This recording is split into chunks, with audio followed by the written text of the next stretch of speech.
ओम शांति। अव्यक्त मुरली डिवीज़न में आज हम अव्यक्त बाप दादा के 19/4/1971 के महावाक्य रिवाइज करेंगे। मुरली का सार है त्याग, तपस्या और सेवा की परिभाषा। बाबा ने कहा, आज भट्टी का आरंभ करने के लिए बुलाया है। इस भट्टी में सर्व गुणों की धारणा मूर्त बनने के लिए व संपूर्ण ज्ञान मूर्त बनने के लिए आए हो। इसके लिए मुख्य 3 बातें ध्यान में रखनी हैं। वह कौन सी? जिन 3 बातों से संपूर्ण ज्ञान मूर्त और सर्व गुण मूर्त बनकर ही जाओ। सारी नॉलेज का सार उन 3 शब्दों में समाया हुआ है। वह कौन से शब्द हैं? एक त्याग, दूसरा तपस्या और तीसरा है सेवा। इन तीनों शब्दों की धारणा मूर्त बनना अर्थात संपूर्ण ज्ञान मूर्त और सर्व गुणों की मूर्त बनना। त्याग किसको कहा जाता है? निरंतर त्याग वृत्ति और तपस्या मूर्त बनकर हर सेकंड, हर संकल्प द्वारा हर आत्मा की सेवा करनी है। यह सीखने के लिए भट्टी में आए हो। वैसे तो त्याग और तपस्या दोनों को जानते हो, फिर अभी क्या करने आए हो? तो सुनाया कर्मों में लाने के लिए। तो बाबा ने कहा, भले जानते हो, लेकिन अभी जो जानना है उस प्रमाण चलना, दोनों को समान बनाने के लिए आए हो। अभी जानने और चलने में अंतर है। उस अंतर को समाप्त करने के लिए भट्टी में आए हो। ऐसे तपस्वी मूर्त व त्याग मूर्त बनना है जो आपके त्याग और तपस्या की शक्ति के आकर्षण दूर से प्रत्यक्ष दिखाई दे। जैसे स्थूल अग्नि व प्रकाश अथवा गर्मी दूर से ही दिखाई देती है व अनुभव होती है, वैसे आपकी तपस्या और त्याग की झलक दूर से ही आकर्षण करे। हर कर्म में त्याग और तपस्या प्रत्यक्ष दिखाई दे, तभी सेवा में सफलता पा सकेंगे। सिर्फ सेवाधारी बनकर सेवा करने से जो सफलता चाहते हो वह नहीं हो पाती है, लेकिन सेवाधारी बनने के साथ साथ त्याग और तपस्या मूर्त भी हो, तब सेवा का प्रत्यक्ष फल दिखाई देगा। तो सेवाधारी तो बहुत अच्छे हो, लेकिन सेवा करते समय त्याग और तपस्या को भूल नहीं जाना है। तीनों का साथ होने से मेहनत कम और प्राप्ति अधिक होती है, समय कम, सफलता अधिक। तो इन तीनों को साथ जोड़ना है। यह अच्छी तरह से अभ्यास करके जाना है। जितना नॉलेजफुल उतना ही पावरफुल और सक्सेसफुल होना चाहिए। नॉलेजफुल की निशानी यह दिखाई देगी कि उनका एक एक शब्द पावरफुल होगा और हर कर्म सक्सेसफुल होगा। अगर यह दोनों रिजल्ट कम दिखाई देती हैं तो समझना चाहिए कि नॉलेजफुल बनना है। जबकि आजकल आत्माओं द्वारा जो अधूरी नॉलेज प्राप्त करते हैं, उन्हों को भी अल्पकाल के लिए सफलता की प्राप्ति का अनुभव होता है। तो संपूर्ण श्रेष्ठ नॉलेज की प्राप्ति प्रत्यक्ष प्राप्त होने का अनुभव भी अभी करना है। ऐसे नहीं समझना कि इस नॉलेज की प्राप्ति भविष्य में होनी है। नहीं, वर्तमान समय में नॉलेज की प्राप्ति अपने पुरुषार्थ की सफलता और सेवा में सफलता का अनुभव होता है। सफलता के आधार पर अपनी नॉलेज को जान सकते हो। तो भट्टी में आए हो चेक करने और कराने के लिए कि कहाँ तक नॉलेजफुल बने हैं। कोई भी पुराने संकल्प व संस्कार दिखाई न दे, इतना त्याग सीखना है। मस्तक अर्थात बुद्धि की स्मृति व दृष्टि से सिवाय आत्मिक स्वरूप के और कुछ भी दिखाई न दे व स्मृति में न आए। ऐसे निरंतर तपस्वी बनना है।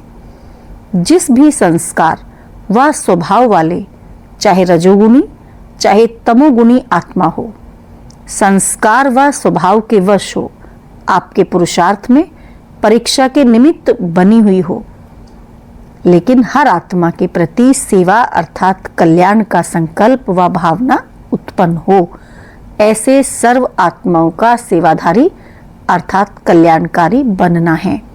तो अब समझा त्याग क्या सीखना है, तपस्या क्या सीखनी है और सेवा भी कहाँ तक करनी है। इनकी महीनता का अनुभव करना है।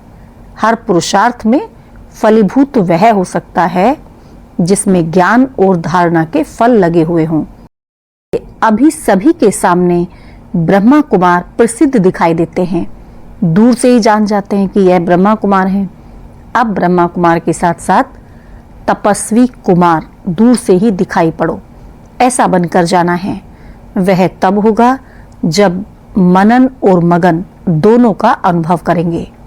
जैसे स्थूल नशे में रहने वाले के नैन चैन चलन दिखाई देते हैं कि यह नशे में है, ऐसे ही आपके चलन और चेहरे से ईश्वरीय नशा और नारायणी नशा दिखाई पड़े। चेहरा ही आपका परिचय दे। जैसे कोई के पास मिलने जाते हैं तो परिचय के लिए अपना कार्ड देते हैं ना, इस रीति से आपका चेहरा परिचय कार्ड का कर्तव्य करे। समझा? अभी गुप्त धारणा का रूप नहीं रखना है। कई ऐसे समझते हैं कि ज्ञान गुप्त है, बाप गुप्त है तो धारणा भी गुप्त ही है। ज्ञान गुप्त है, बाप गुप्त है, लेकिन उन द्वारा जो धारणाओं की प्राप्ति होती है वह गुप्त नहीं हो सकती है। तो धारणाओं को व प्राप्ति को प्रत्यक्ष रूप में दिखाओ, तब प्रत्यक्षता होगी। विशेष करके कुमारों में एक संस्कार होता है जो पुरुषार्थ में विघ्न रूप होता है। वह कौन सा? कुमारों में यह संस्कार होता है जो कामनाओं को पूर्ण करने के लिए संस्कारों को रख देते हैं। जैसे जेब खर्च रखा जाता है ना, जैसे राजाओं की राजाई तो छूट गई लेकिन फिर भी पर्स को नहीं छोड़ते। इसी रीति संस्कारों को कितना भी खत्म करते हैं लेकिन जेब खर्च माफिक कुछ न कुछ किनारे रखते जरूर हैं। यह है मुख्य संस्कार। यहाँ भट्टी में जानते भी हैं और चलने की हिम्मत भी धारण करते हैं, लेकिन फिर भी माया फिर भी पर्श की रीति से कहाँ न कहाँ किनारे में रह जाती है। समझा? तो इस भट्टी में सभी त्याग करके जाना। यह नहीं सोचना कि संपूर्ण तो अभी अंत में बनना है तो थोड़ा बहुत रहेगा ही, लेकिन नहीं, ऐसे नहीं सोचना कि संपूर्ण तो अंत में बनना है, अभी तो थोड़ा बहुत होगा, नहीं, ऐसा नहीं सोचना। त्याग अर्थात त्याग। जेब खर्च मुआफिक अपने अंदर थोड़ा बहुत भी संस्कार रहने नहीं देना है। समझा? जरा भी संस्कार अगर रहा होगा तो वह थोड़ा संस्कार भी धोखा दिला देता है। इसीलिए बिल्कुल जो पुरानी जायदाद है वह भस्म करके जाना, छिपा कर नहीं रखना। समझा? अच्छा, यह कुमार ग्रुप है, अभी बनना है तपस्वी कुमार ग्रुप। इस ग्रुप की यह विशेषता सभी को दिखाई दे कि यह तपस्वी कुमार तपस्वी भूमि से आए हैं। समझा? हर एक लाइट के ताजधारी दिखाई दे। ताजधारी तो भविष्य में बनेंगे, लेकिन इस भट्टी से लाइट के ताजधारी बनकर जाना है। सर्विस की जिम्मेवारी का ताज वह इस ताज के साथ स्वतः ही प्राप्त हो जाता है।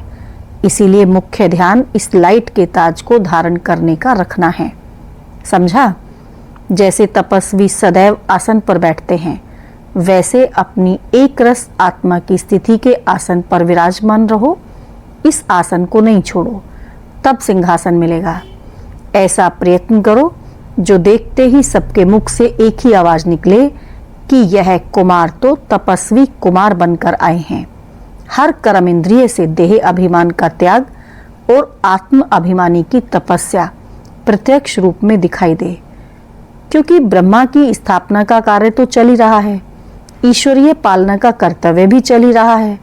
अब लाइट में तपस्या द्वारा अपने विकर्मों और हर आत्मा के तमोगुण और प्रकृति के तमोगुणी संस्कारों को भस्म करने का कर्तव्य चलना है।